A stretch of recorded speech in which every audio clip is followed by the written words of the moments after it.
Hello and welcome back to Marvel Puzzle Quest with me, P.I. McLeod, and we're here on day 4018.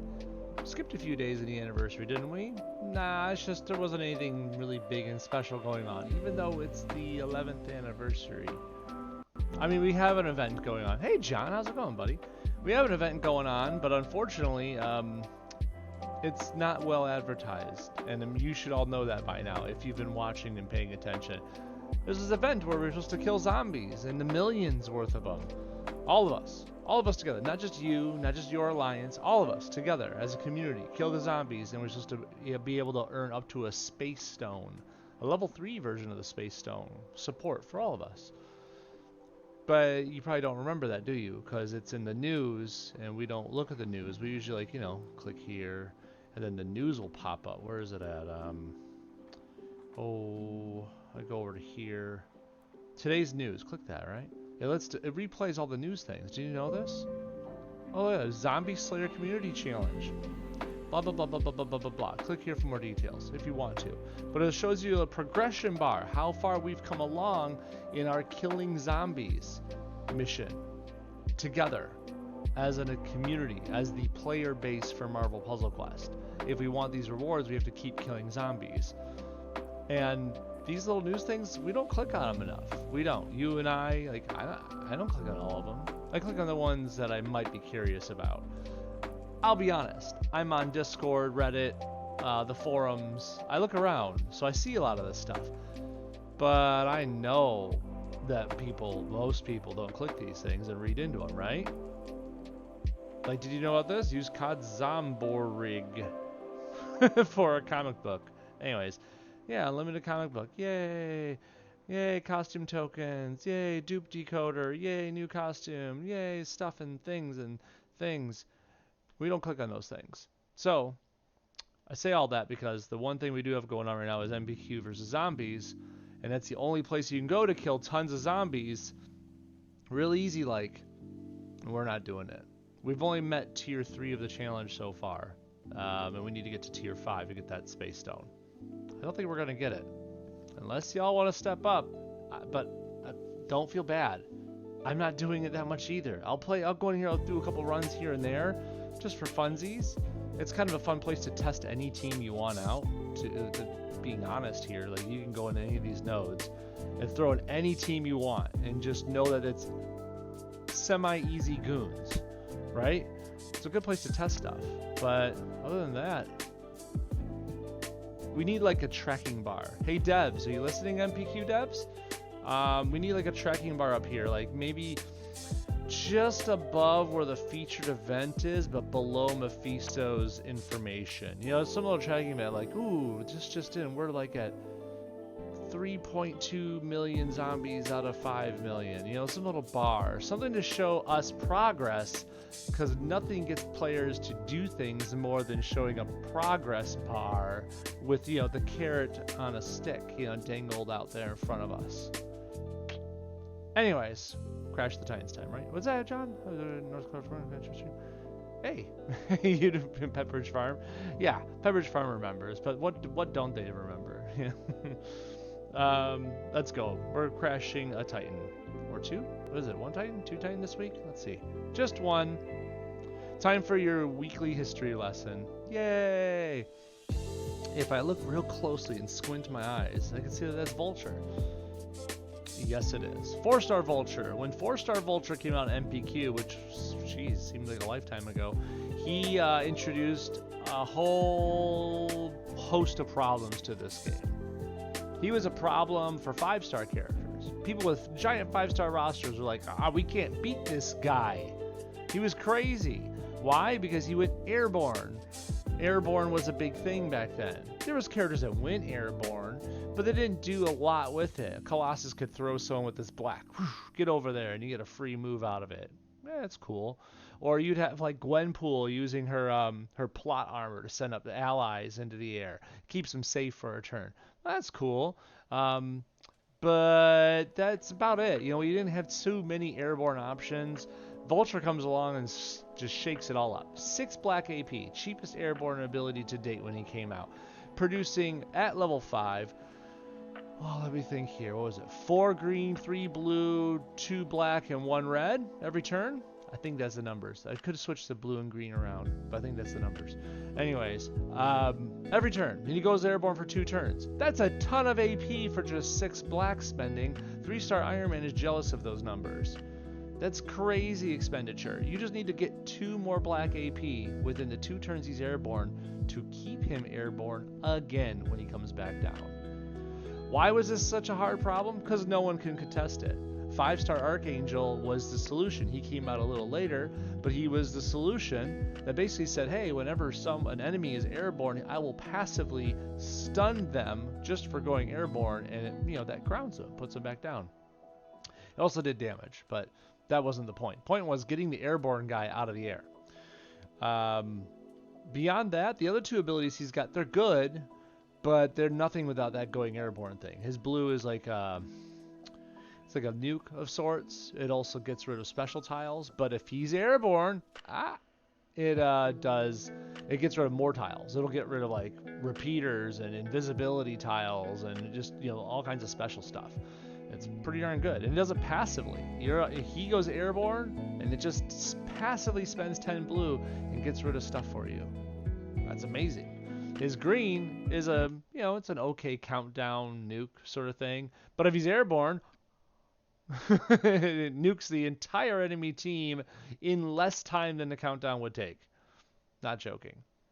He's a really good character. At the time, people thought he was broken.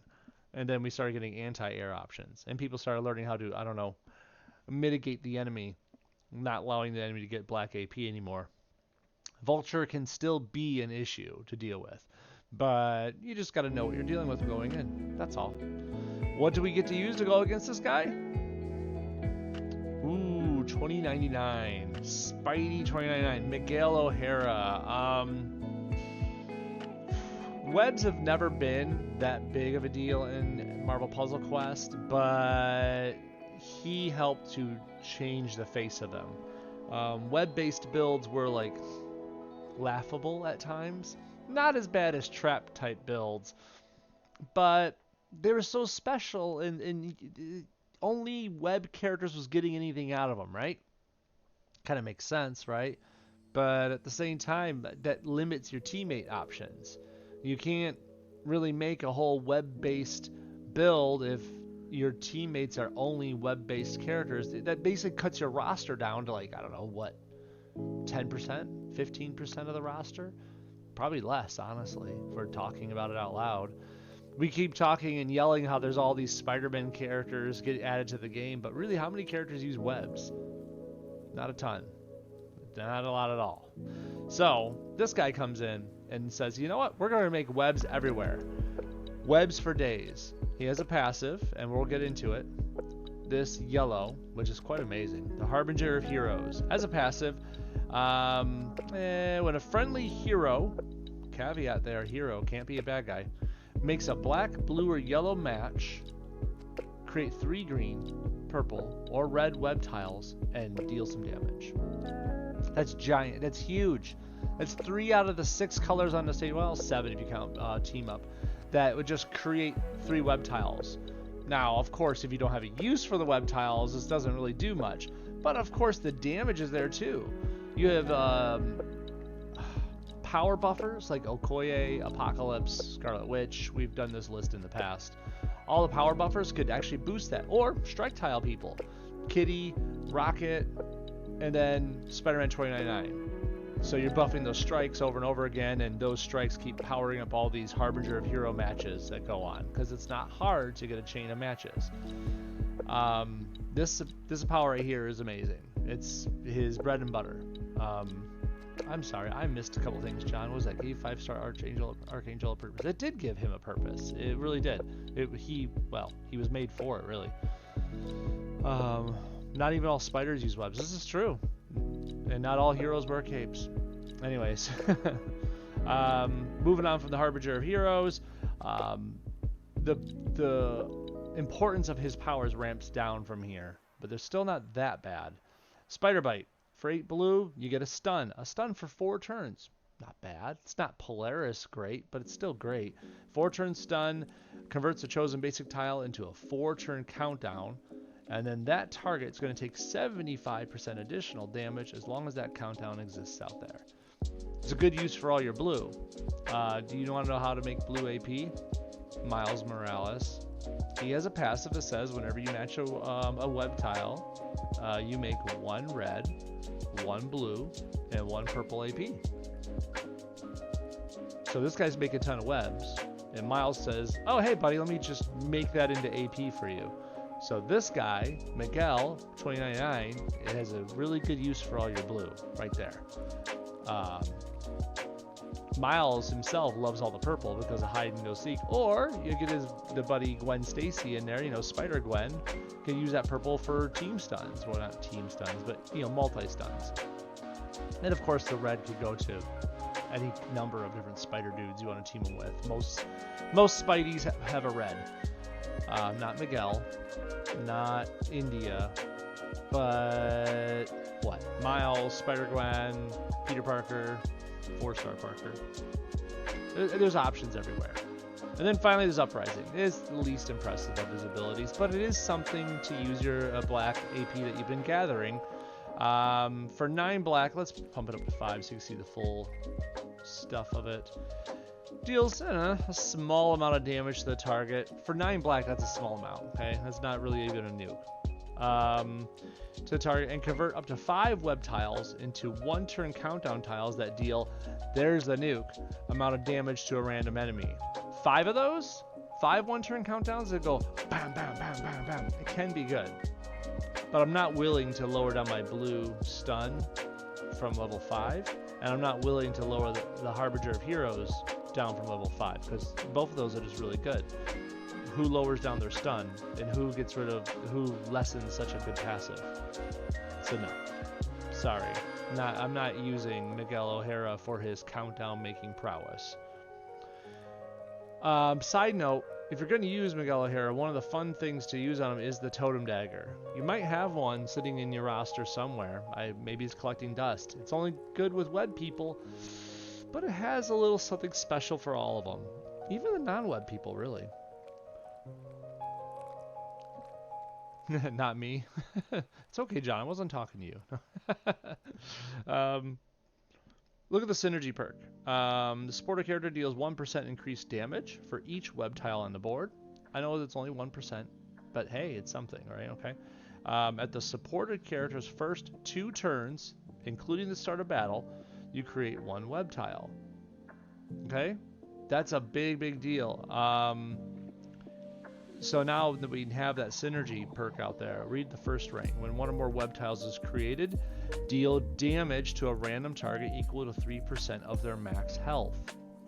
In other words, you put this on a 5-star person, it does even more. But you can just put it on Miguel like I did here and rely on Okoye to boost that power, or Apocalypse, or you get the point. You can boost this. This is actually really damaging. This could go on India. This could go on anyone that's going to be creating webs turn after turn, or just match after match. And a lot of damage output can be caused here. Not to mention, even if you're not a web user, let's say I put this on Omega Red. The first 2 turns, he's making a web tile. That web tile is going to do damage, and that damage can be boosted by an ally. Anyways, rank 3, when 1 or more web tiles match, destroy, supporter character is burst healed for health, blah blah blah. It's not about that. You know what, I'll just stop right there. Rank 1 in the synergy perk is what this dagger is all about. Case closed. Do we need it for this fight? Not really. Should we just take it off? I think we should. If only to make a fair fight, right? Not me lowering Harbinger or stun. Yes, me having dagger. Ha, got you. And you went right on Miguel. Yeah, I mean, this dagger screams Miguel O'Hara. But it wouldn't be too bad on India either. That is, if you're not using a green generator like Yara or Atlantis to start you with a big green nuke on him. But that's a whole nother discussion. Alright, let's go, Miguel. We got your blue, and your yellow, and at 5, and oh, I almost did it again. Animations. It wouldn't be a weekly Crash the Titans if I didn't like get all the way in there and forget to turn on the character effects for our one-on-one fight. I tell you, I don't do this on purpose. I'm just scatterbrained. Anyways, ready? Miguel versus Vulture. Should be pretty fun. I'm gonna get rid of these boosts. Nice fair fight. And go. It won't be fair unless he gets 6 black. Ooh, don't curse me like that. Well, that is a good thing to note, though. I'm glad John mentioned getting 6 black. So since you're fighting Vulture, Vulture is one of those characters that we just talked about earlier. There, he has a plan. He needs black to get in the air, right? Unlike some people who just fire active powers, no, Vulture really needs that black to get rolling, okay? His green could hurt, his blue could hurt, but the black is going to kill you. So, since we use the black as well, and Vulture needs the black, make black a priority. That's just an anti-Vulture thing. That's not a Miguel O'Hara thing. That's an anti-Vulture thing. You see black matches available, you get rid of them. Like so. And then you spray webs in his eyes. So now, the second thing is, don't try to risk letting a black match happen to him. I'm going to move this yellow to the left just because my Harbinger of Heroes is going to kick in. But if a black drops first, cool, I get the match. If a black drops second, yikes, Vulture gets the match. Didn't drop a black. Good. I don't want him getting that. Not one bit. It's kind of a gamble. Like, you don't have to take those gambles. I did because I'm a little fearless. I'm not going to make this match 4 of green. It's almost pointless for me to make that. Sure, it's going to heal like the green, but I'm not afraid of that. I'm more afraid of him getting black. If I match this and it puts down a black tile next to those other blacks, that's trouble for me. So I'm not even going to bother inviting that. There it is, see? He did it. The black just came down right next to it. So let's move that to the side. There's a black match for him. So now he's at 3. Scariness. Seriously, if he gets 6, don't like it. Leaves a bad taste in the mouth. No one likes it. I'll take this yellow.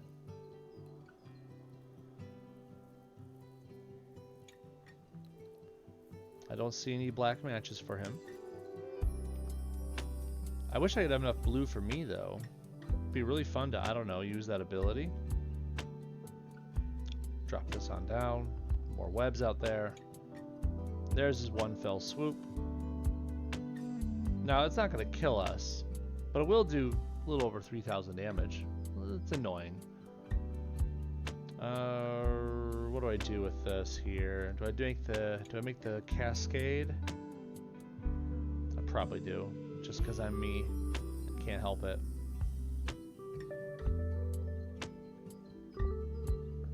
So I can't match that team up. That'll leave him a black match.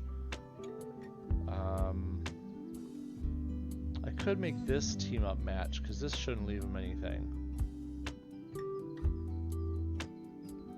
See, now there's a black match he left for me. I will take that. The one fell swoop hits me. We get to see his boots. Cue your what are those beams right there. We have a couple of webs out there, which is perfect because Uprising uses webs to make those countdowns. So let's go. What else are we using these webs for? Nothing much with him. Not, you know, not by himself, that is.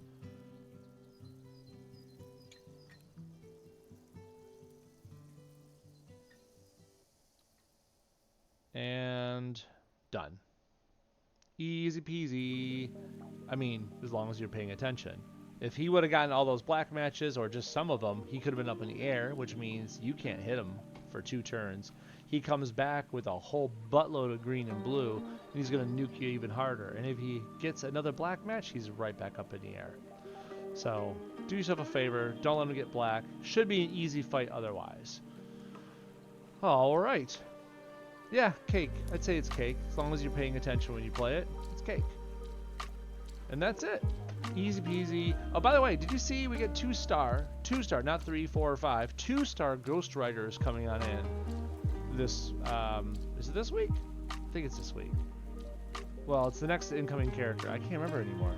I lost my brain. But yeah, 2-star Ghost Rider is the next new guy. I guess they're going to feed, you know, go up that chain of characters to 4-star Ghost Rider and 5-star Ghost Rider. I'm kind of surprised. We need a 2-star Ghost Rider, but okay, you know, whatever. I don't make the rules. Well, thank you very much for joining me, John, and I will talk to you guys later. I'll see you really, really soon, because it won't be long before Mephisto gives us his store, right? Can't wait to pull for him. Okay? Later, everybody. Good night.